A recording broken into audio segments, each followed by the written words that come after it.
Welcome to Two Wellness, food and exercise, yin and yang of wellness. Each have yin and yang. Hard exercise is well balanced by softer styles like qigong, meditation, Thai yoga bodywork. Positive and negative polarity of food is nutrition and toxicity. Most modern food has low nutrition, high toxicity. Maximizing nutrition and minimizing toxicity transforms unlikely to survive into thrive. Breakfast elixir of immortality is highly nutritive and detoxifying, with cilantro to release toxicity, which I then supplement with chlorella to help bind toxicity.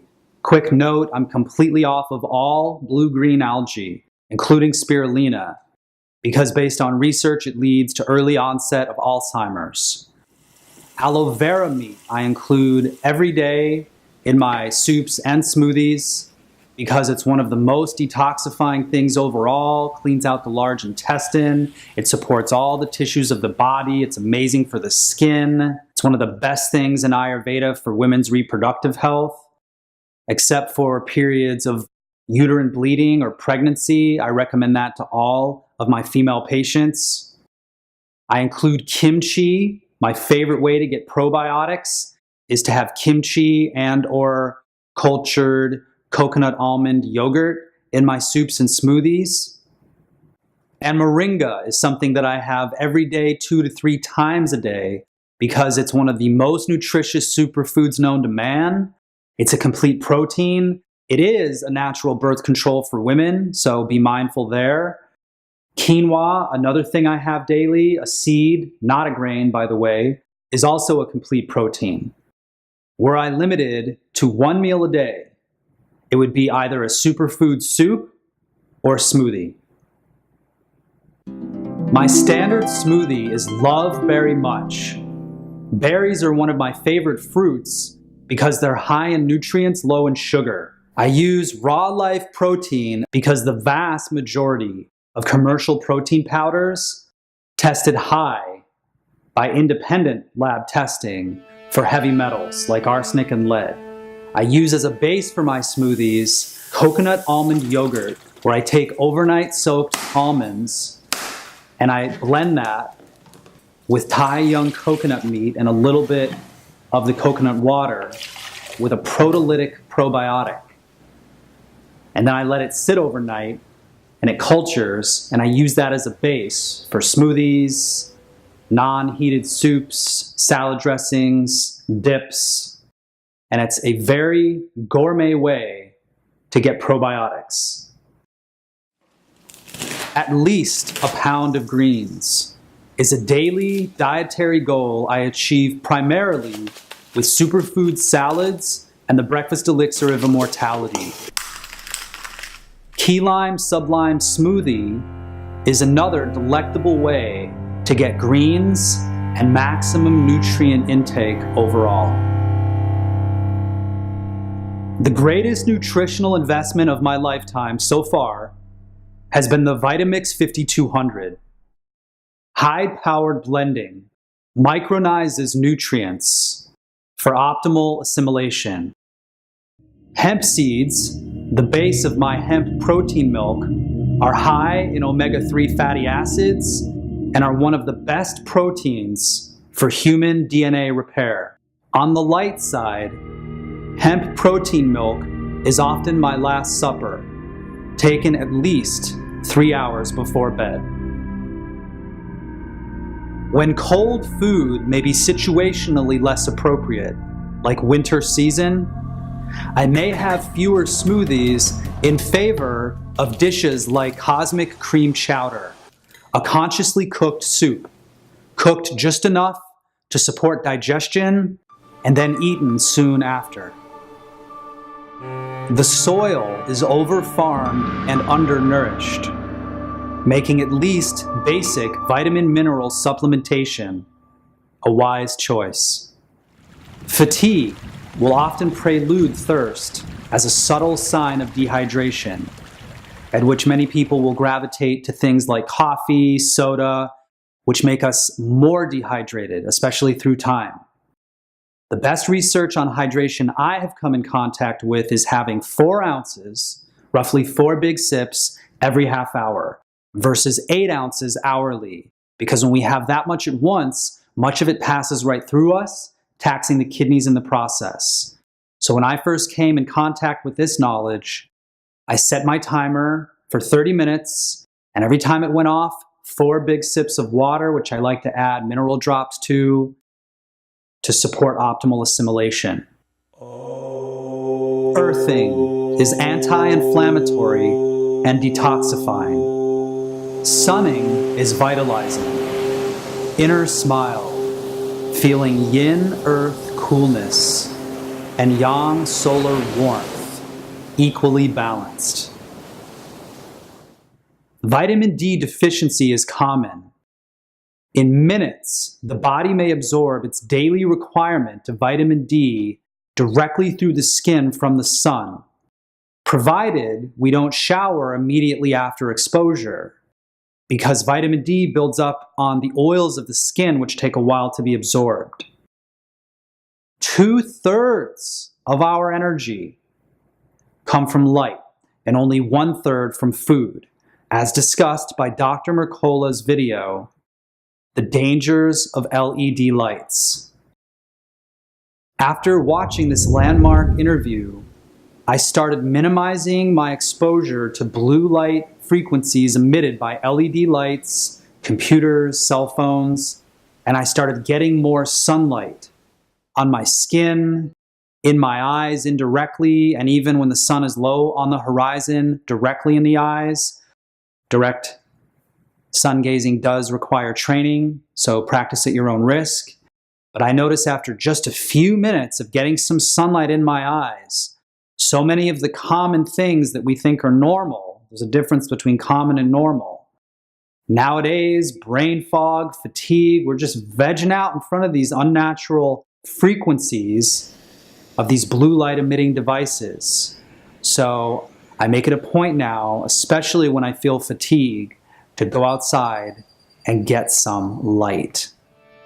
We consume 2,500% more sugar today than our ancestors did 100 years ago, resulting in over half of American adults being reactive hypoglycemics, and cancer and obesity the new statistical norm.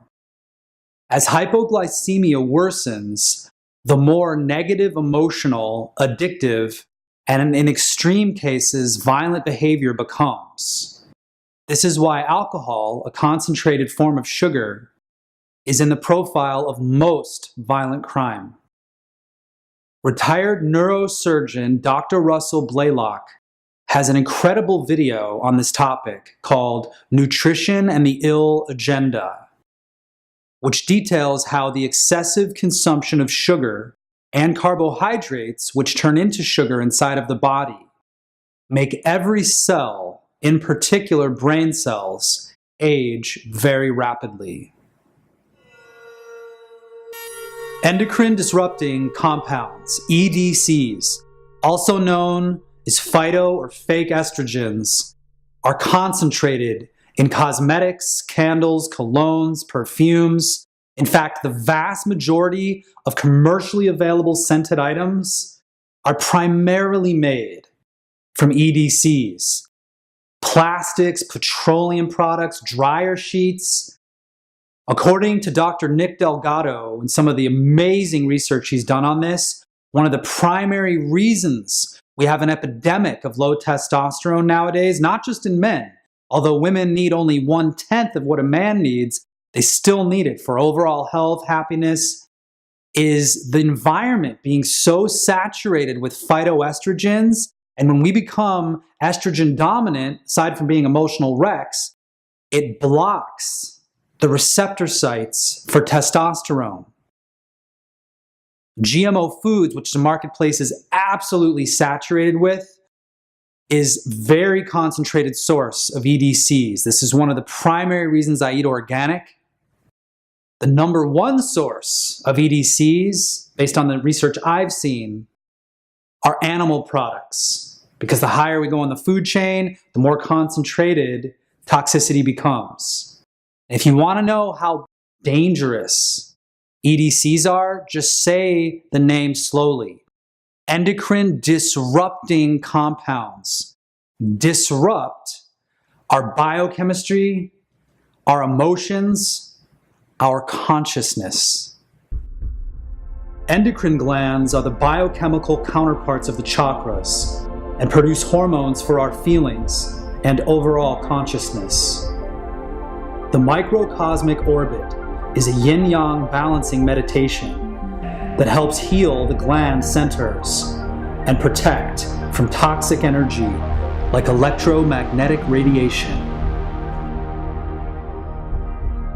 I have a patient who was diagnosed with cancer in his leg, and all he did was stop carrying his cell phone in his pocket. Once I heard that, and I researched a little bit and learned that cell phones are emitting dangerous EMR even when we're not talking on them, I stopped carrying my cell phone on my person, or if I must, I have it on airplane mode. I never hold it to my head. In 20 years of having a cell phone, once when there was an emergency situation, I had it up here for 30 seconds. I generally will keep it on speakerphone as far away from my body as I can, and I yell at it.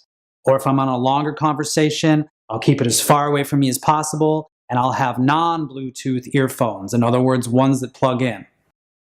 I still try to minimize using it though. Some other things that are very easy to implement that'll protect the body from EMR is unplugging the Wi-Fi every night. I don't have it in my house, okay? And haven't for many years because I'm more committed to human health than convenience. But I understand most people don't have that optic, so at the very least turn it off at night, because when we sleep and we go parasympathetic, we absorb much more of these dangerous frequencies which damage our cells and our DNA. And those are just the known side effects. So every night, especially if you have children, I would be unplugging the Wi-Fi.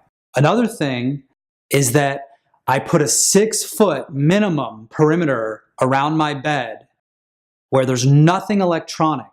I've seen some interesting case studies where people who had cancer that had many electronic devices, a TV at the foot of the bed, alarm clocks on either side, lights and so forth plugged in.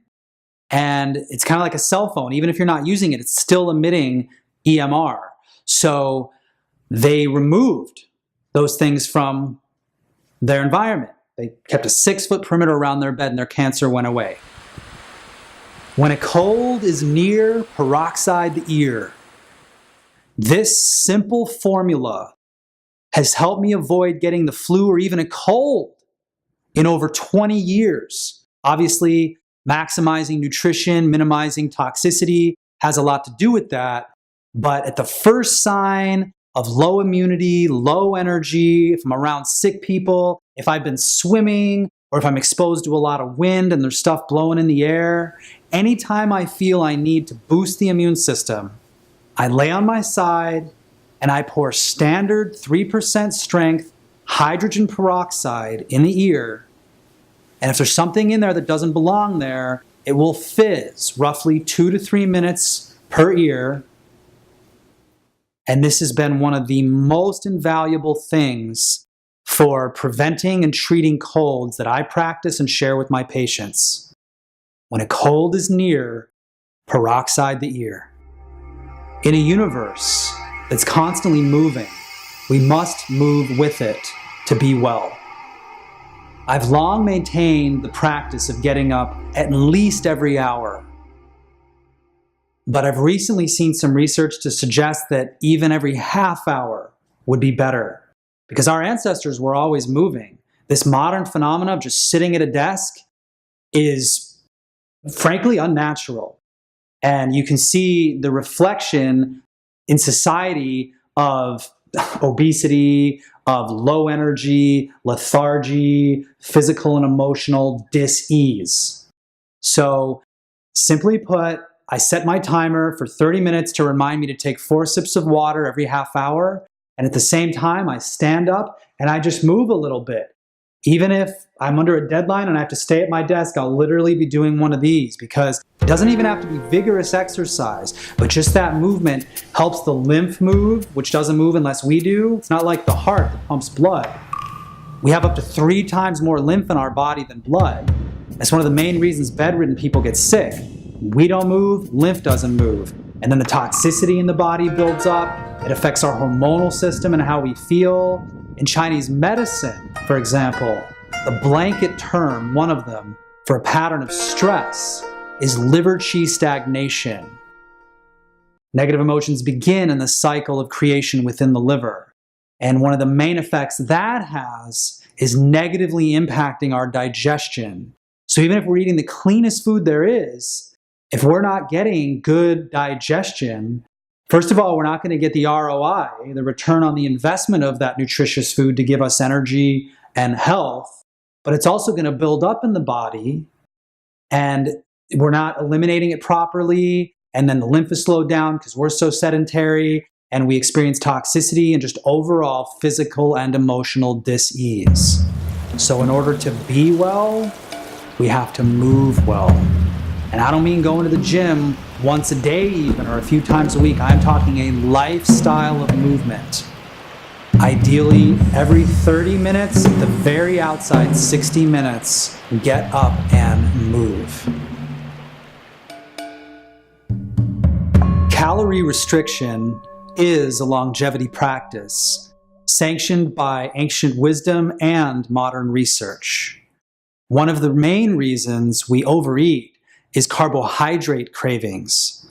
So when I learned that, I committed myself to not having any pure carbohydrates that aren't balanced with protein. So for example, I stopped eating rice and I implemented quinoa. Rice is a pure carb. Quinoa, yes, has carbohydrates, but it's also balanced with protein.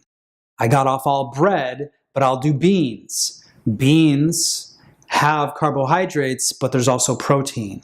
So I discontinued rice, bread, pasta, potatoes. If I had to have a potato, I would do sweet potatoes. But I noticed that a big difference physically with my energy levels and getting more protein.